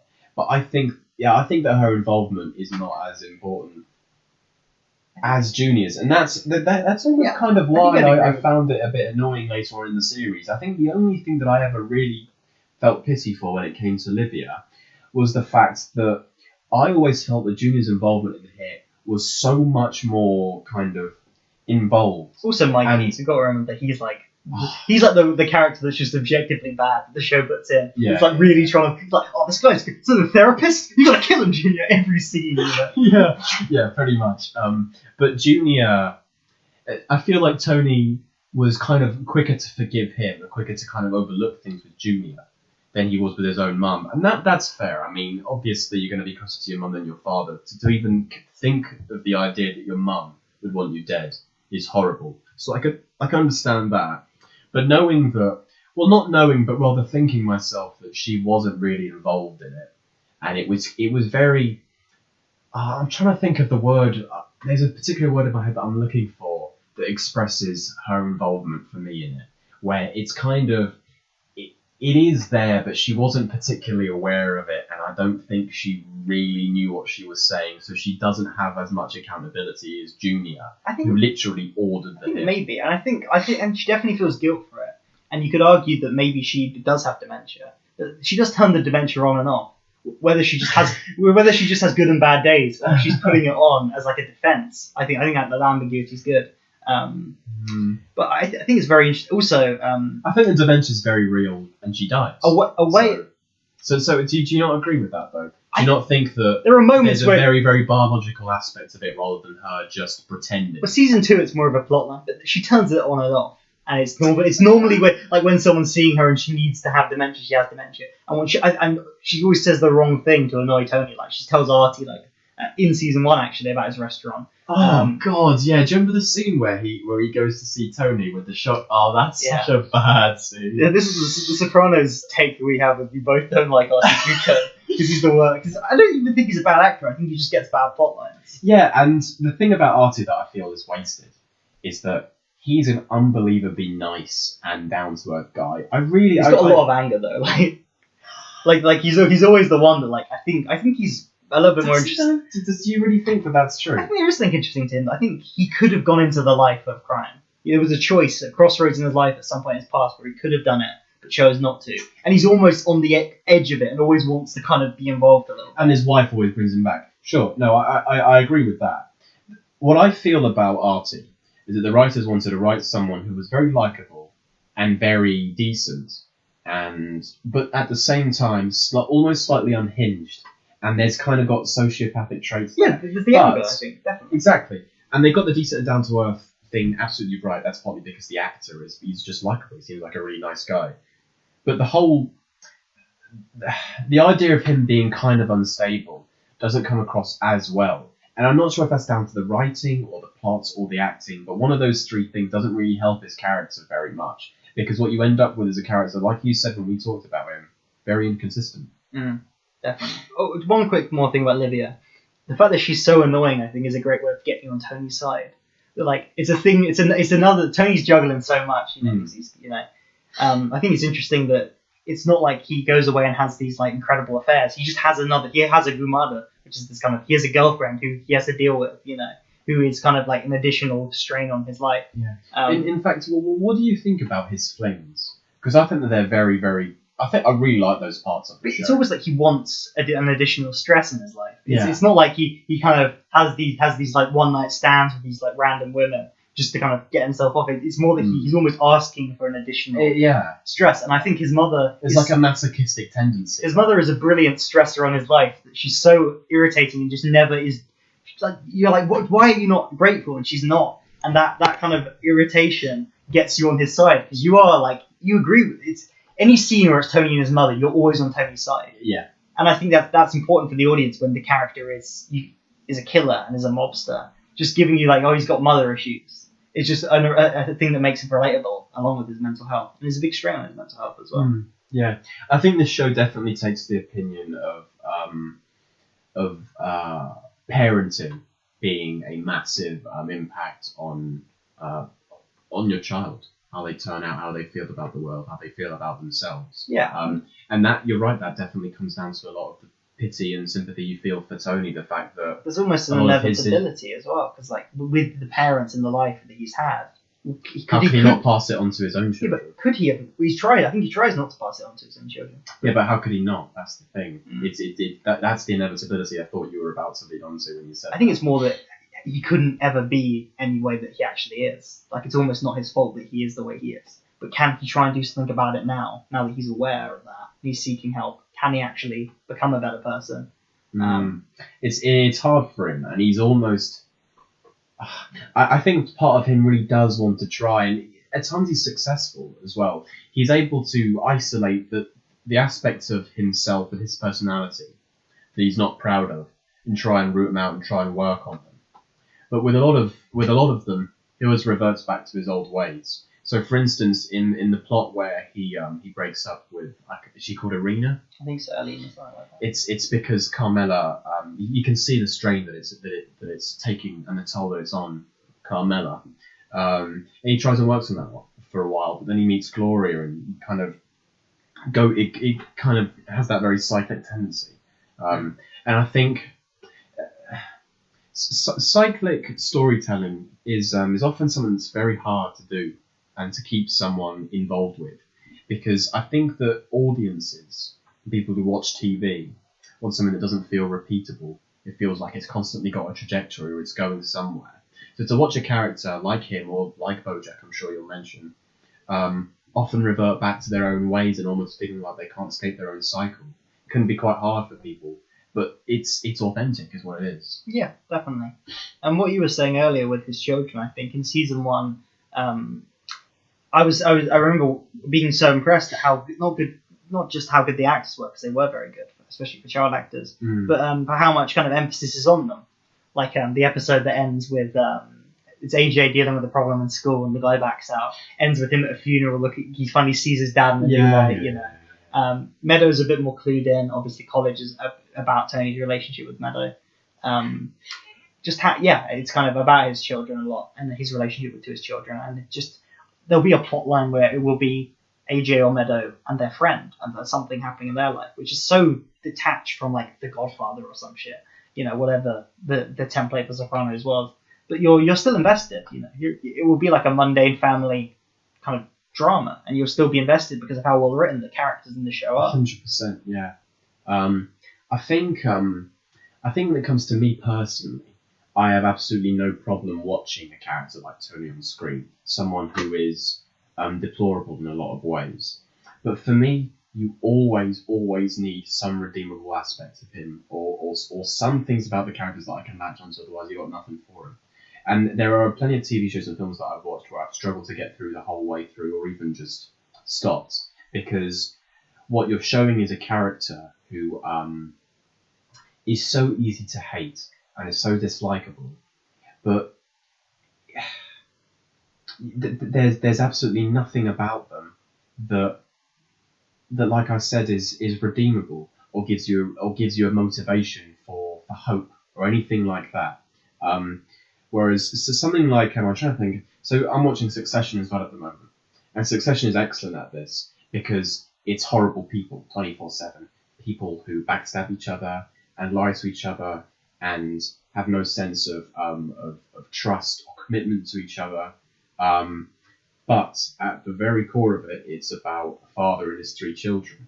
And whenever you have that relationship and it's well written, you're always going to have something that you can feel pity towards. There's always going to be some level of humanity in these characters. And The Sopranos has exactly that. You have someone who's a really awful human being, but there's things about him that aren't bad, that still give you a sense of hope. Even if you know that by the end of the show, he won't have changed much. There's still something there's still something that will make you feel compelled to go along the journey with him. Yeah, I think we should probably wrap up because we were going to talk about the first 3 seasons. I think we'll definitely do each season as its own episode because there's so much to talk about. I think we should really wrap up season 1 unless there's anything you really want to say about it. We're just going to give your final thoughts on the season. I guess I'll give my final thoughts, and if I think of anything else, I'll talk about it. The first series was, most of it was really great. The first few episodes were a bit disappointing, and I actually kind of worried because I was scared that the rest of the show would have the same. It would have the same thing of starting off really strong, having that quality carry on for most of the series, and then letting itself down in the last few episodes. And I was really, really happy to find out the second and third series are just better in every way. You agree with this? The last few episodes, they are clunky, aren't they? They are kind of... I do like the... I guess I like the plot, all the plot happening, because it's consistently interesting. When like the 2 episodes before just weren't very good. The music industry one. Hesh is a good character. I do like Hesh, but that wasn't the greatest episode, and I don't think the football coach is the greatest episode either. So all of the plot happening, it was exciting, but yeah, I guess it's not done the perfect. It's not a perfect season, but it's the best it could have been for 1999, the first of its kind. I think a lot of the problems with it and the show in general, you can put down to this is breaking new ground, and a lot of the problems I think season 1 has get fixed as the show goes on. I suppose so. The other thing I wanted to talk about briefly, which I'll talk about when we talk about series 2 as well, is the episode with the football coach and the episode with the music signing that band. What I didn't like about them was that they felt far removed from the main story, but in a way that felt so tangential that they almost had no purpose, and I feel like I wasn't learning much about the characters. Whereas I feel like the best kind of episodes that want to take a step away from the main action and look at something else always feel like they're fulfilling something, that they're telling you about the characters. A great example of this is, which we'll come on to, is the Jon Favreau episode, where by the end, it's a Christopher episode, but at the end he's presented with an ultimatum, and that ultimatum comes to define him. It's either film industry or family. You got a choice, and you feel like you're learning about something, or at least you're watching a character learn about themselves. And that's what makes those tangential episodes so great.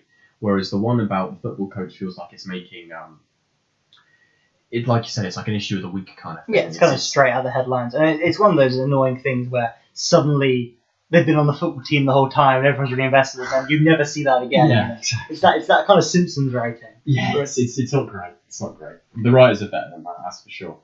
Yeah. All right, and should we do? Is that the end of season 1? Yeah. Series 1. Good series. All right, we're recording again. Series 2 of The Sopranos is now in this episode. Series 2 of The Sopranos is my favourite series of The Sopranos. I guess because Series 1's very concentrated, has that perfect balance. Not perfect balance. It's the series that's most about the kind of threats in Tony's own family. I think Series 2 is the perfect balance of branching out, being a better paced season of TV. It's got probably my favourite villain. I really like Richie Aprile. Just that the intensity of the guy. He's terrifying, and he's still connected to Junior, so he's still a threat within Tony's own organisation, which I like what the show does. It's not like the FBI versus Tony. It's Tony's kind of people who are working with him against Tony. That's a constant thing throughout the show. It's always from inside, isn't it, where the conflict arises. There's obviously the FBI is involved occasionally, but it's not really an active threat in that same way. And you bring in you've still got Livia around. It's kind of a shame that Nancy Michelle was probably quite ill, because she's almost all of her scenes are she's kind of laying down or sat down, and I guess they wrote the character to be not in the best state. But you have Janice coming in. Janice, I think, is a fantastically well written character, and she almost acts on behalf of Livia. She's trying to kind of get in with Livia, and she also, by kind of going out with Richie, you almost have all of the antagonists of Tony's life coinciding in one household in the season. Pretty much. I really like that. First thing I'll mention about season 2 is the opening montage to it. It was a very good year. It was fantastic.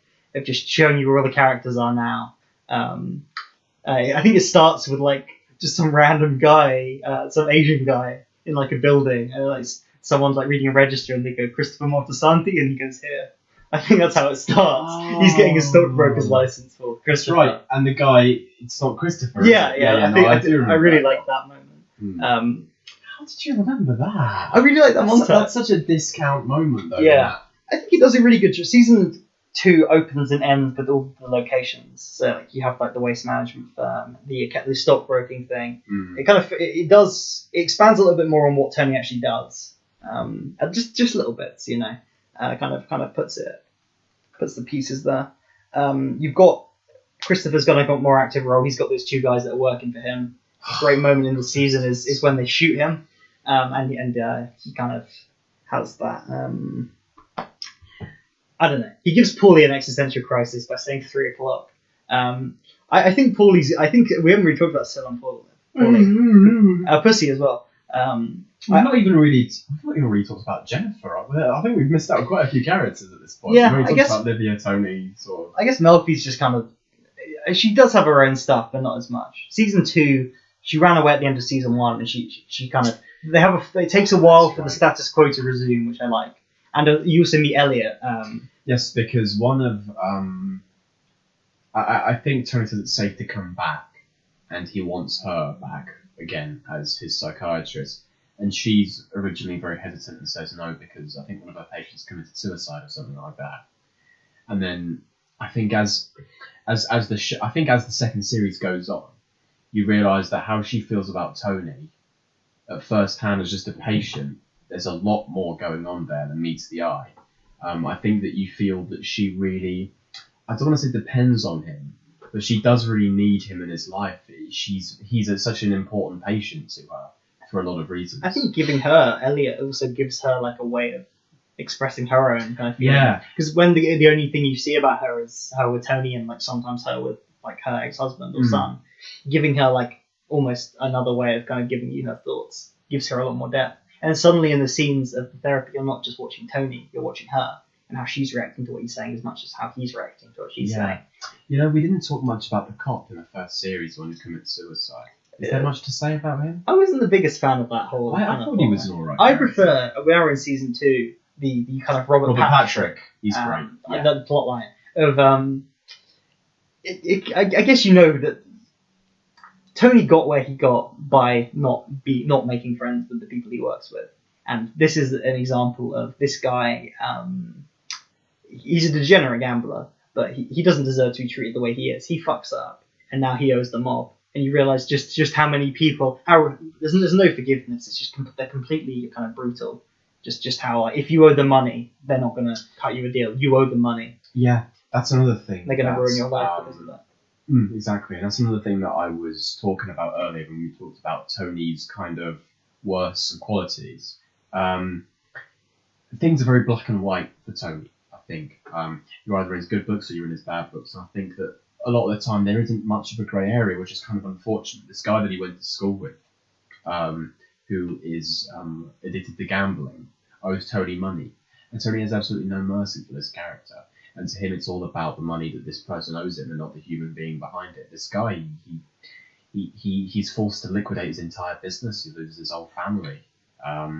It's just, it's frustrating because it feels like there's a lack of compassion almost, and that comes across with Tony a lot. And I know that a lot of it is down to the fact that he's in the mafia.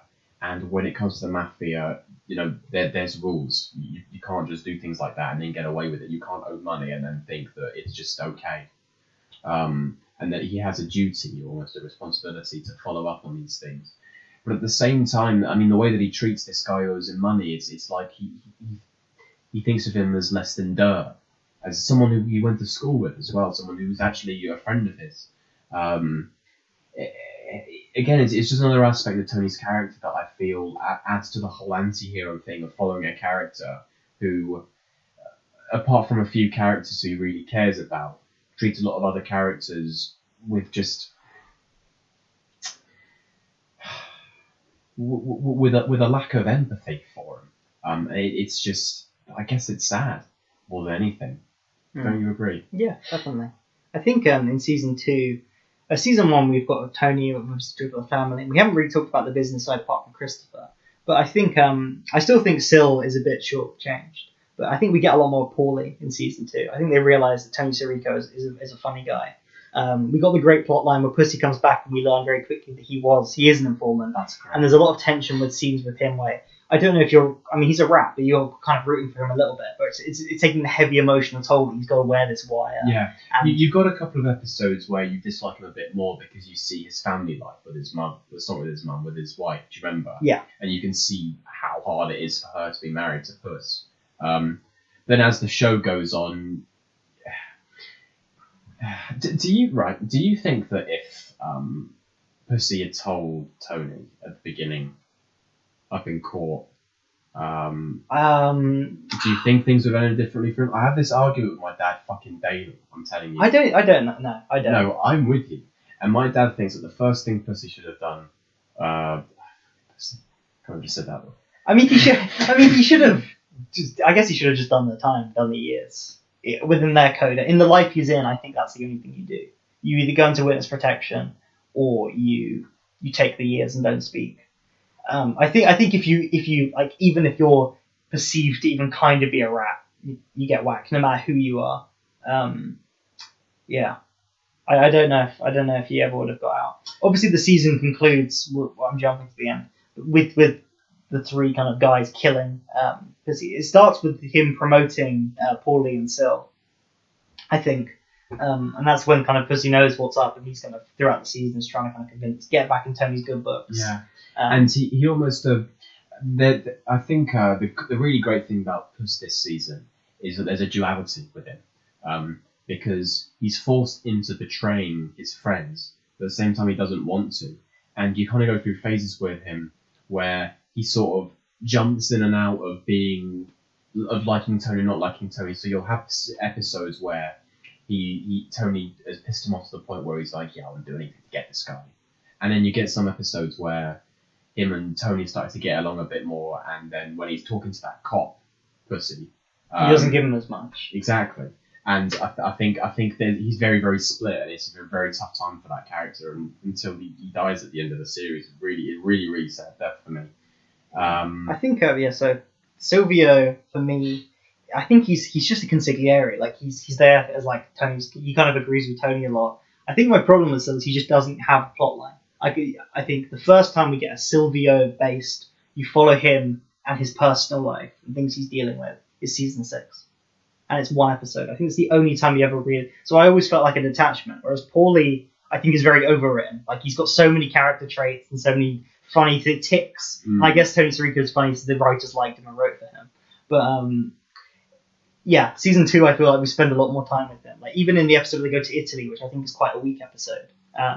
Which I like.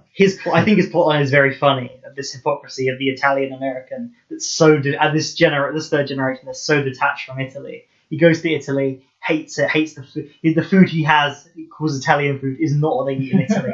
He doesn't like anything. The only thing he's comfortable at is when he's just sitting in front of a meat store in Italy. And then gets back to America, tells everyone, it's such you have to go. You have to go, but you know. I love that plot line so much. Yeah. And I really like Paulie. I think he's very fun. I think I might have liked Paulie more at the beginning. And now, because I don't really like him as much, just because of... I guess season 3 is more of a scumbag. Yeah, it's not just that. I think I started to realise how much of a short fuse that character has. How easy it is to... Yeah. How easy it is to tick him off, because he's someone who... That is, without a shadow of a doubt, another thing that really pisses me off about so many of the characters, the male characters in particular in this show.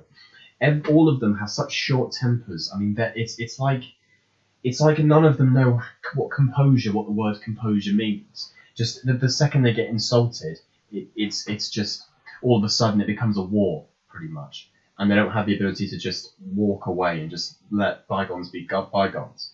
And I think Paulie really embodies that a lot for me.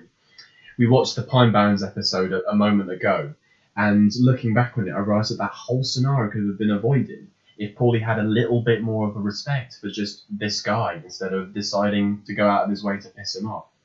I think that's what I dislike about Paulie. He's not just a scumbag, but he's someone who just...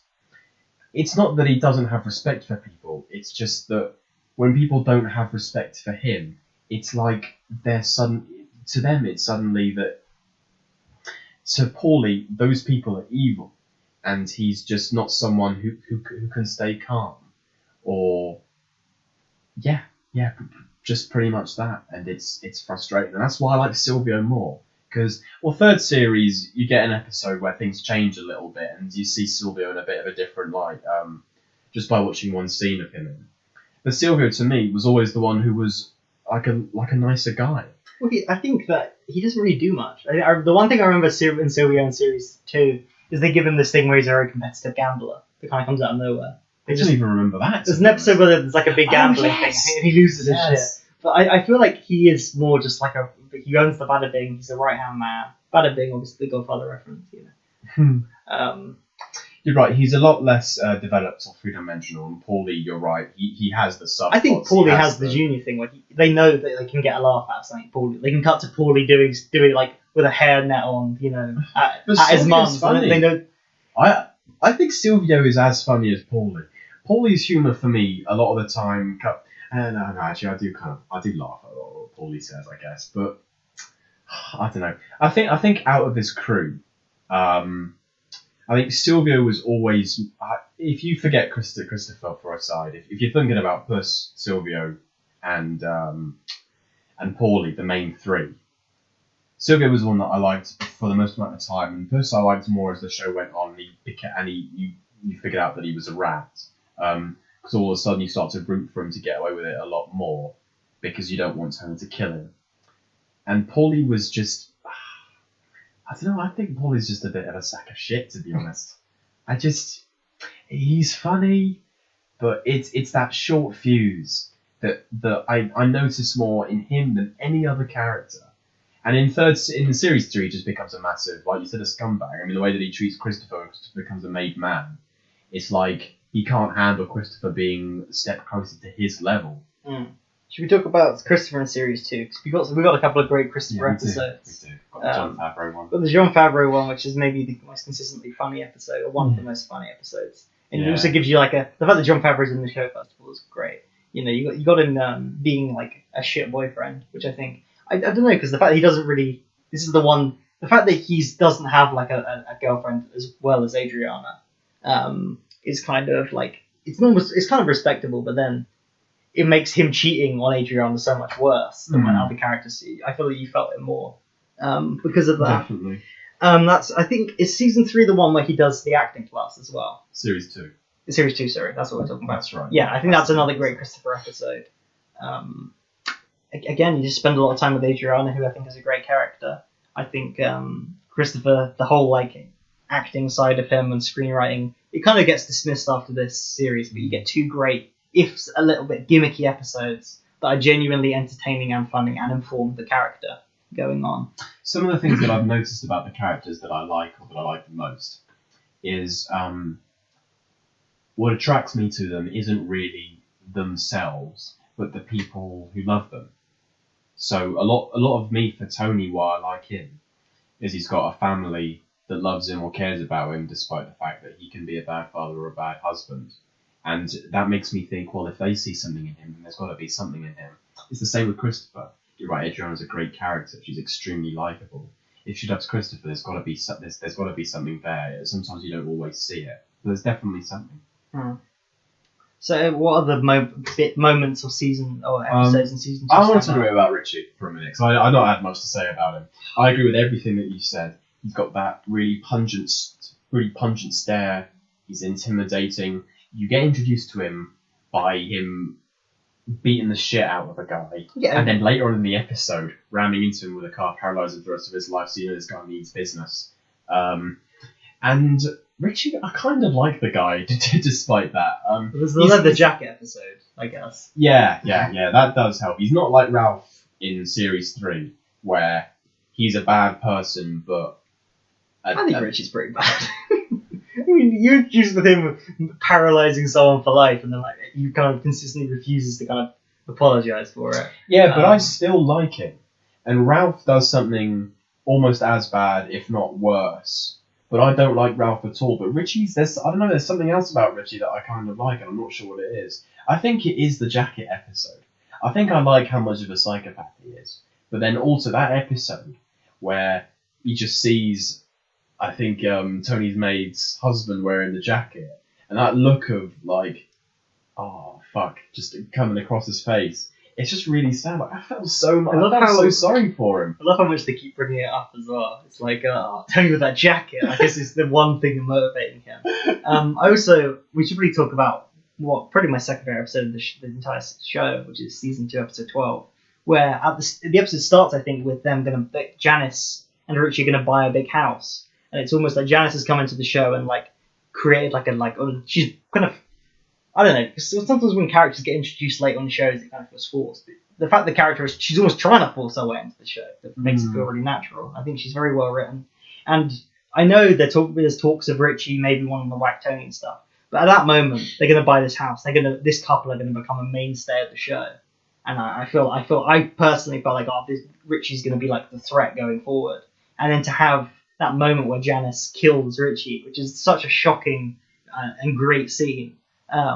She kind of like, I guess they're kind of set up. They have a very fucked up relationship, and it's maybe been abusive in the past, and it's looking to be abusive in the moment. And Janice just snaps. And also, I guess they have a sex scene in an episode before, which is not only funny because of the sex scene, but funny because Livia's entrance on the stair lift is so well timed. It's hilarious.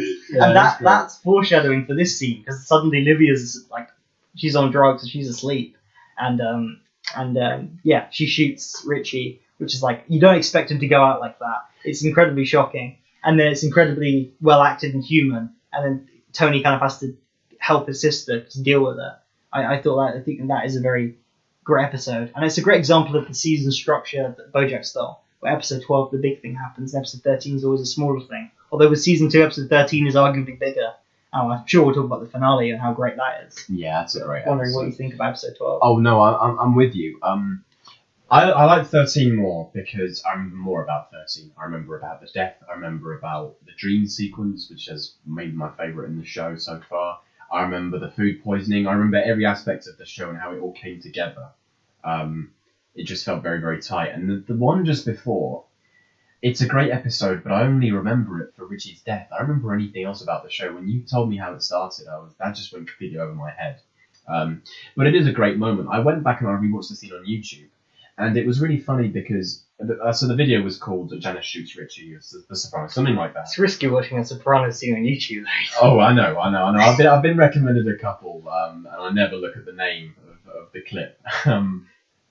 But it's a 2-minute video clip, and you watch the first 5 seconds of it, and just from the way the characters are speaking to each other, Janice and Richie, it's even crazy to think that in 2 minutes one of those characters ends up dead. But it just explodes out of nowhere. Them kind of having a small minor argument, him hitting her walking away, getting the gun, shooting him.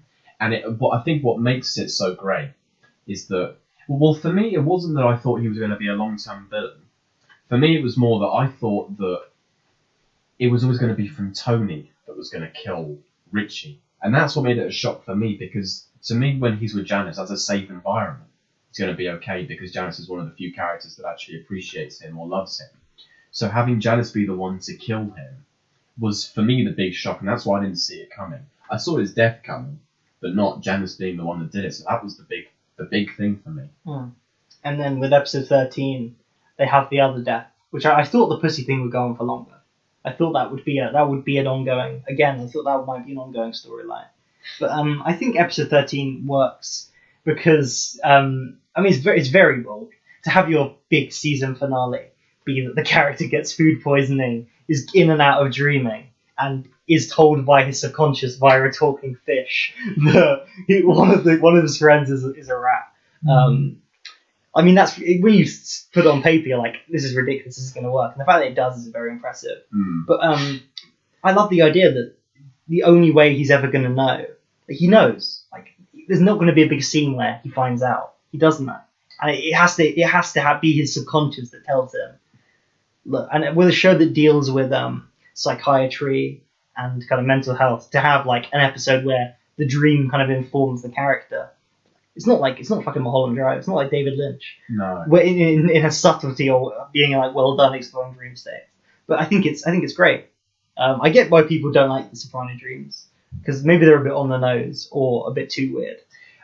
So I don't mind the weirdness. I think what I sometimes don't like about the Sopranos dreams is that, differently to the surreal aspect of Pine Barrens, I feel like those dream sequences, some of them, the bizarre and absurd nature of them should be left unexplored.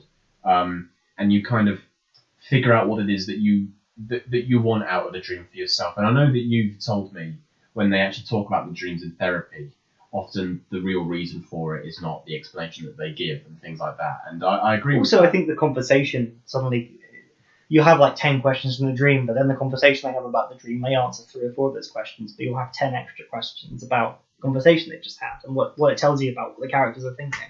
That's true, but at the same time, I feel like some of those dreams are best left alone. That's my opinion. I think I'm someone who loves ambiguity in things. I love it when you can present something and then you have the courage to just walk away from it and leave it. That's what makes Time Barons so great. Part of the great thing about that episode is something miraculous happens, something that seems to defy the laws of nature, and it never gets resolved, and that's the perfect thing about Time Barons. And the thing about the dream sequences in the show is that I wish that the audience was less. I wish that the audience was less afraid about explaining the dreams and just letting it go, instead of having to provide explanation 24/7 for you all the time, or wanting you to explore the dreams. Because what often happens is Tony will have a dream, go to therapy, and he'll talk to the person about it. In fact, the pilot, he talks about how a seabird steals his penis or something like that, and that's a dream that he has. And the explanation for it is quite clear, and you understand it. But the psychiatry sessions being psychiatry sessions, Jennifer's always trying to find explanation, or trying to find logic and reason behind these dreams. And sometimes I wish that they are so on the nose that you don't really need a character to tell you what they are. You can just see using your eyes and using your brain. I think one of the dreams in season 2 is she has a dream of Tony dying, right? And that's what kind of motivates. She has a dream of Tony getting into a car crash. Yeah. And that's what kind of motivates her to come back. But Funhouse, being an episode pretty much the first act constructed around the dream, was very bold, and it's emotional. You know, it's a big character death.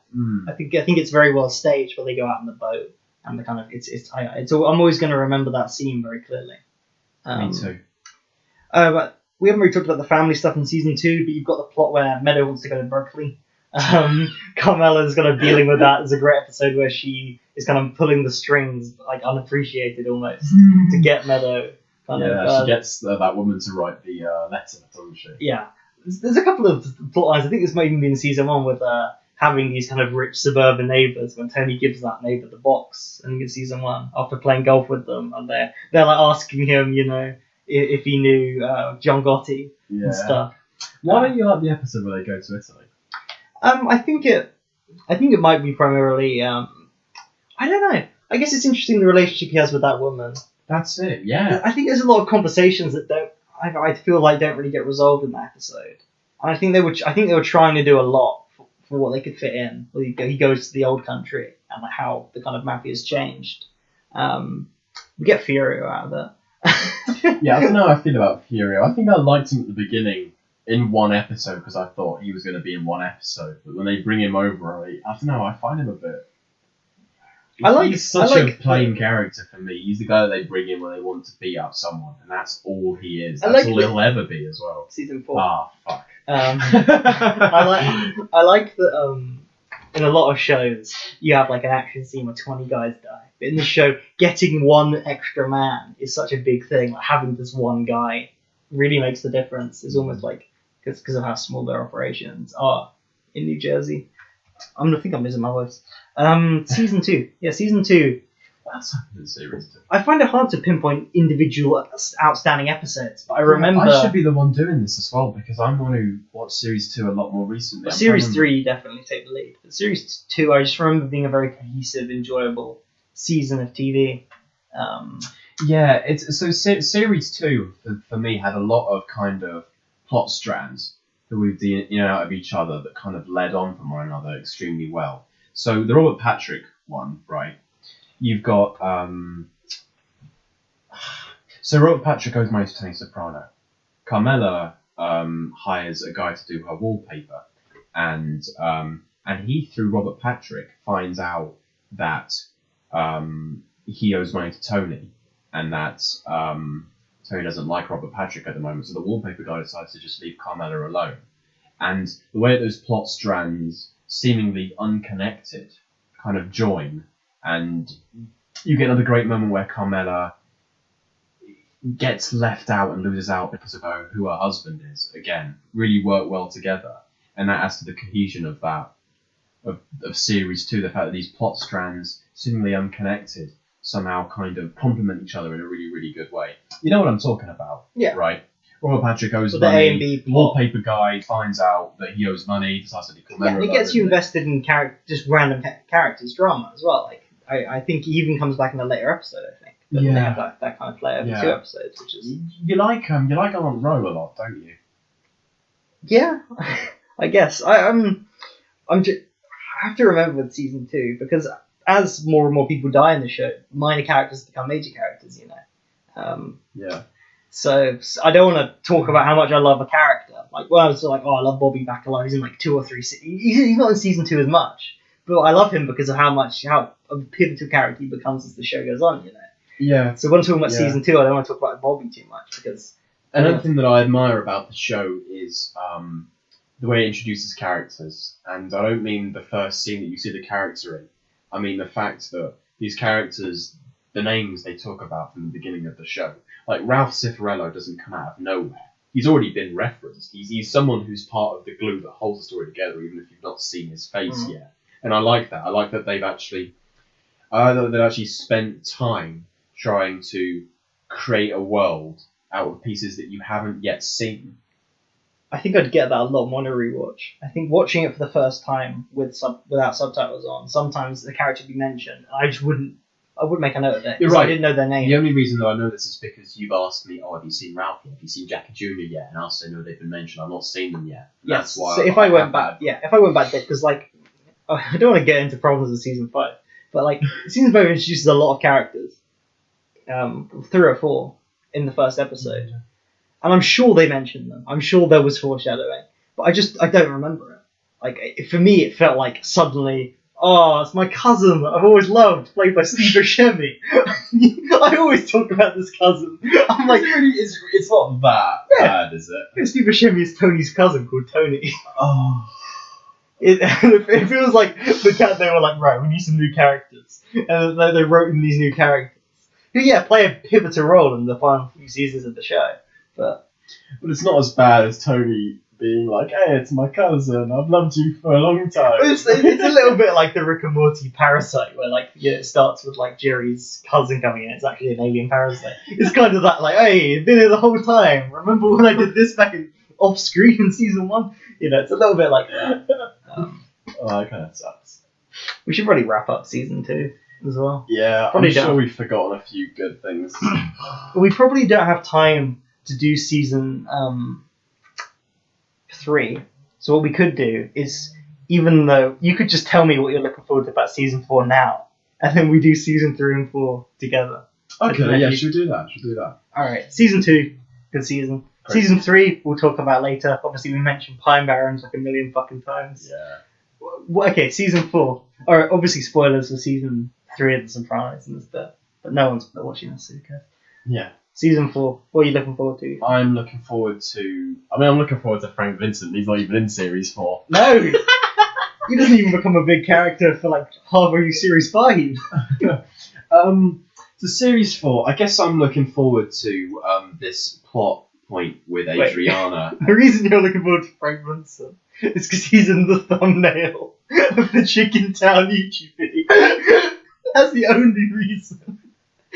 He's there with his open mouth, like gaping wide, like, I've just realised something, I've just figured something out. I want to know what he's figured out, Harry. I want to know what his reveal is before I see the scene of all of them at like some procession on a stage or something, because that's what I know is coming up. Well, Chicken Town I'm looking forward to a lot as well. For sure. All right, I've been looking forward to that since. So what in season? Sorry, I interrupted you. What were you saying? I'm looking forward to the plot strand with Adriana and the FBI agent, just because I know that's promising. One of the best of the show, I'd say. I'm looking forward to Christopher's death? ? I'm looking forward to. I think Ralph's going to die before the end of the show, so I look forward to seeing how that plays out. I know we're not talking about season 3 right now, but the fact that they don't follow the formula of the villain dies at the end of every season is very good. Yeah. Although it's still someone dies at the end of every season because they killed someone else in season 3. They did. But yeah, the fact they keep Ralph on. You kind of want this guy to die, but now he's just getting more and more likable.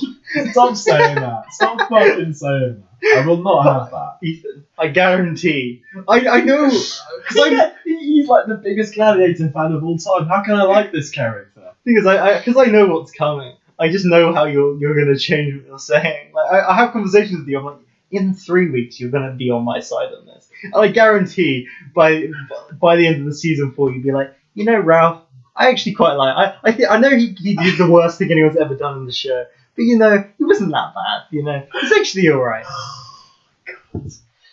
I know you will. It's like Nate Jacobs all over again. It's like imagine if Nate Jacobs was introduced with this point of no return, and then you got his cold open. I guess it was the other way around.